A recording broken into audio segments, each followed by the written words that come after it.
if you hadn't noticed from the objectives, we're going to be doing the same thing over and over and over again, just slight variations.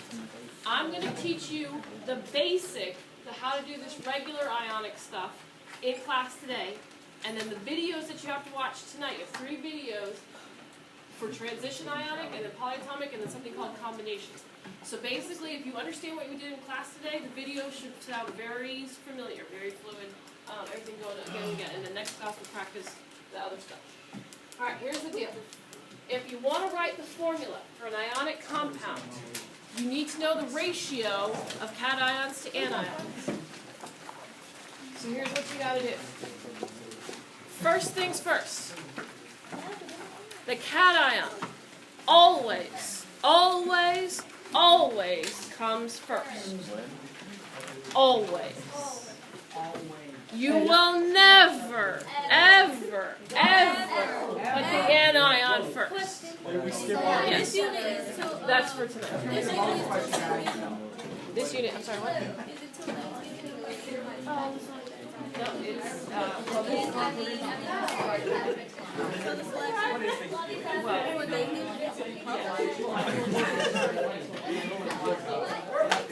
okay. Secondly, oi. Okay. Once you figure out who's the cation and who's the anion, you need to find their oxidation numbers on the periodic table.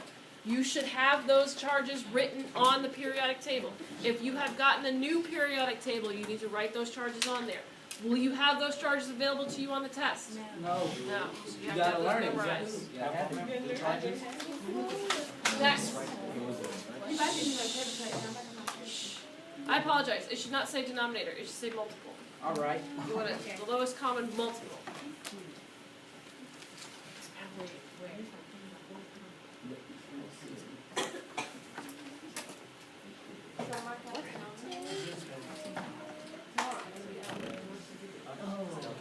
Okay.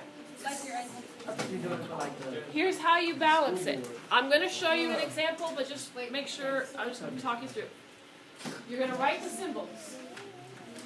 You're going to write their charges, their oxidation number, below the symbols. And then you're going to have to figure out, this is the lowest common multiple part, what do you have to multiply each one of those by to get the same number? The number you multiply by, that's called the subscripts. And I'll show you an example on the next slide. Okay, here we go. Let's say we're going to do bromine and calcium. First of all, who's the cation, who's the anion? Calcium is the cation. Calcium is the cation. Okay, so who's going to go first, bromine or calcium? Hey, good job. Are we supposed to write anything? Calcium. No. Yes, draw this. Okay, draw this. Calcium.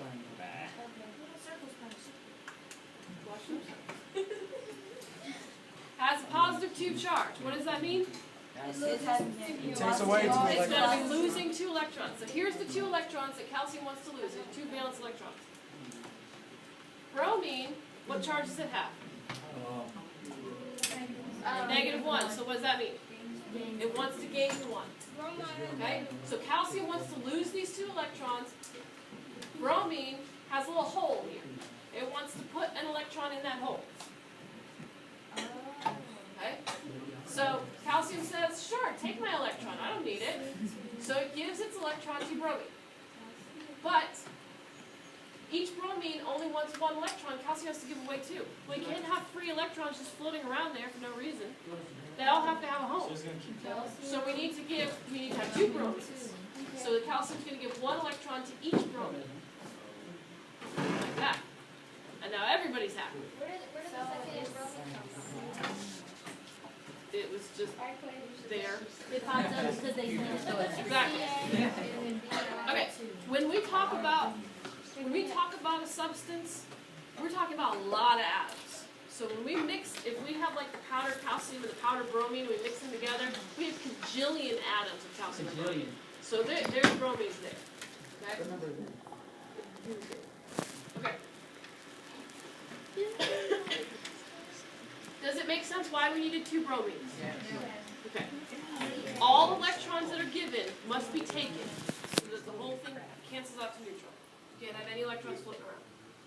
So here's how to do it the way I said on the last slide. So the first thing you do is you write out the symbols. Ca and Br. Okay. Then, you write the charges below the symbol. So what's the charge for calcium? Plus 2. Bromine is -1.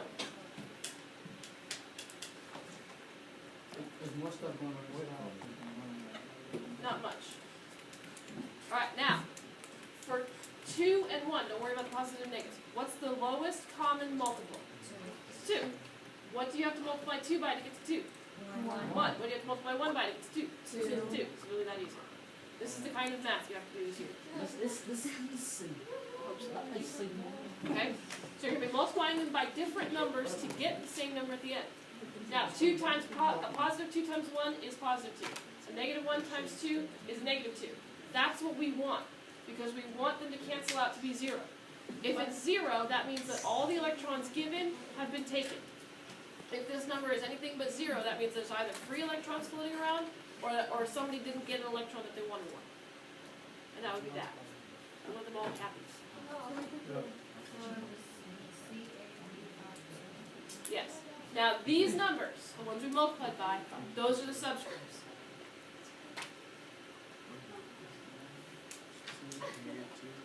So what is the formula for calcium and bromine? There you go. CABR. Why is it Calcium bromide. What? Is it why is it Because, they had to get 2? yes, this is, remember, this is showing the ratio of cations to anions. If you look at our picture, we have 1 cation and 2 anions. Oh, so for every So Ca. one CA, there's no 2 Exactly. There's 1 Ca, there's 2 Brs. Okay, now, let's take these numbers and relate them back to our picture. Where on this picture is this number?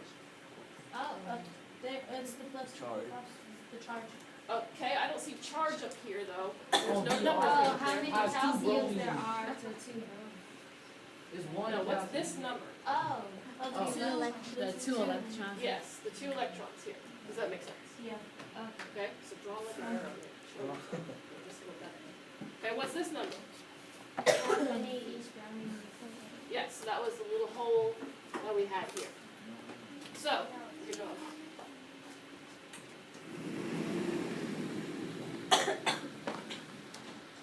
If we have this,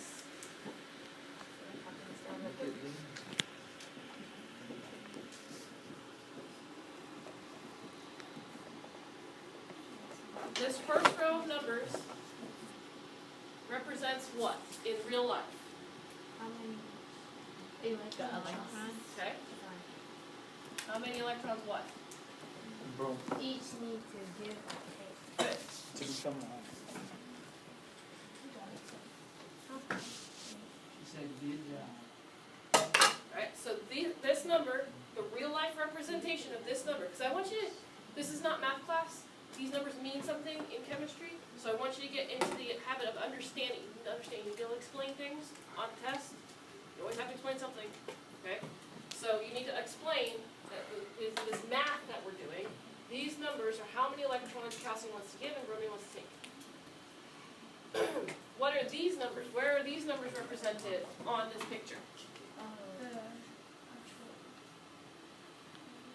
Yes, okay? How many atoms of each we need?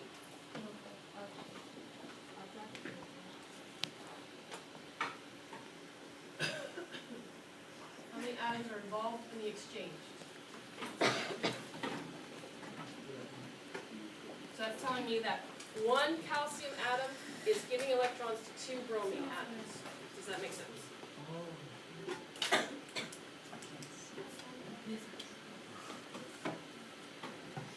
Now what do these numbers down here mean?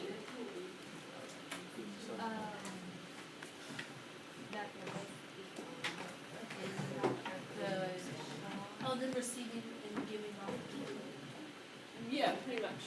So this one is total electrons given and taken. Which is not the same as this one, because that one would imply that only 1 electron was taken, but it's not true. 2 electrons were taken, 1 by each of them. So if I ask you on the test to explain where all these numbers come from in real life, you could do that. What is the middle thing? How many atoms involved in the exchange? Total electrons given and taken.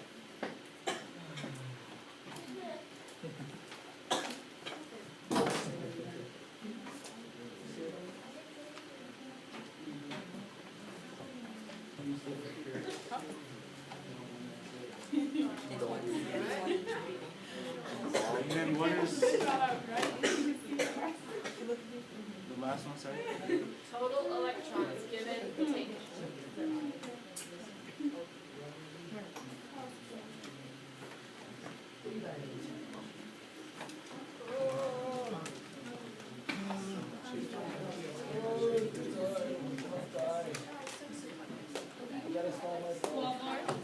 Are we good? You here?